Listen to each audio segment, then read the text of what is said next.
Ju njohim me edicionin informativ të lajmeve. Kjo është Radio 7. Ministri i Bujqësisë dhe Zhvillimit Rural në Shqipëri premton ngritjen e 7 laboratorëve për garancitë e cilësisë ushqimore. Në intervistë televizive, Anila Denaj tha se në bashkëpunim me Bankën Botërore, qeveria shqiptare po investon një fond për 20 milion euro për ngritjen e 7 laboratorëve rajonal, duke ndihmuar fermerët të ruajnë cilësinë dhe të përmbajnë protokollave të sigurisë ushqimore. Vite më parë, malli nuk mbahej në frigorifer si në pikat e grumbullimit dhe nuk ka pasur analiza laboratorike me të njëjtin intensitet që bëhen sot, duke krijuar një problem si për prodhimin dhe sigurinë ushqimore, deklaroi Anila Denaj. Rritet rroga mesatare prej 9.6% në muajin shkurt në Maqedoninë e Veriut. Rritja është në krahasim me muajin shkurt të një viti më parë. Paga mesatare mujore neto për të punësuarit gjatë muajit shkurt 2025 është 43.053 denar. Në shkurt të vitit 2025, krahasuar me shkurtin e vitit 2024, paga mesatare mujore neto për të punësuarit u rrit në 9.6%, raportoi Enti Shtetëror i Statistikave. Krahasuar me shkurtin e kaluar, kjo rritje erdhi si rezultat i rritjes në veprimtaritë e pasurive të paluajtshme me 16.6%, industrisë përpunuese 11.5% dhe arsimit me 11.4%, ndërsa në krahasim me muajin paraprak ka një rritje më të madhe të sektorit për informim dhe komunikim me 4%. Në Maqedoninë e Veriut, rroga mesatare bruto gjatë muajit shkurt arriti në 64.634 denar. Në protestën e fundit, anëtarët e sindikatës kërkuan përpara qeverisë tërheqjen e vendimit për rritjen e pagës minimale prej 1.800 denar dhe uljen e pagave të personave të zgjedhur dhe të emëruar në nivelin e pagës minimale. Bota.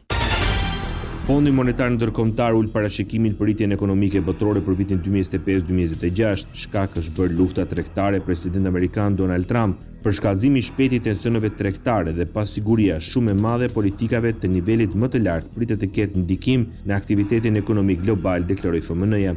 Sipas The Guardian, FMN-ja parashikon se rritja ekonomike në të gjithë botën do të ulet në 2.8% këtë vit, nga 3.3% që ishte vitin e kaluar, ndjekur me 3% rritje në vitin 2026. Rritja në ekonomitë të avancuara tani projektohet që do të jetë 1.4% në vitin 2025, gjysmë përqind më pak se sa ishte parashikuar në janar. Borxhi publik i Bullgarisë arriti në 48.85 miliard leva në vitin 2024, duke përfaqësuar 24.1% të prodhimit të brendshëm bruto të vendit, sipas të dhënave paraprake të publikuara nga Enti Kombëtar i Statistikave.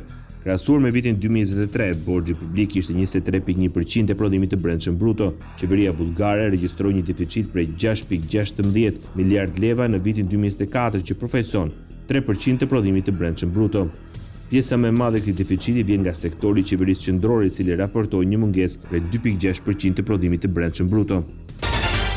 Organizata e Kombeve të Bashkuara paralajmëron se rrjetet aziatike të krimit që kontrollojnë industrinë e mashtrimeve përmes internetit e nxjerrin fitime në miliarda dollar, po i zgjerojnë operacionet e tyre në gjithë botën. Në raportin e AKB-s thuhet se bandat kineze dhe ajo nga Azia Juglindore i joshin viktimat duke premtuar investime, fitime me kriptomoneda dhe mashtrime të tjera. Sipas zyrës së Kombeve të Bashkuara për drogun dhe krimin, mashtrimet kibernetike tani janë kthyer në një industri të sofistikuar mbar botërore. Raporti i vitit 2023 thotë se grupet kriminale nxorën nga vendet Azisë Lindore dhe Juglindore përmes mashtrimeve kibernetike rreth 32.5 miliardë euro, kurse në SBA rreth 4.9 miliardë euro. Në raportin e AKB-s thuhet se masa zyrtare që po marrin vendet e ndryshme në Azinë Juglindore nuk po arrin të frenojnë këto organizata kriminale.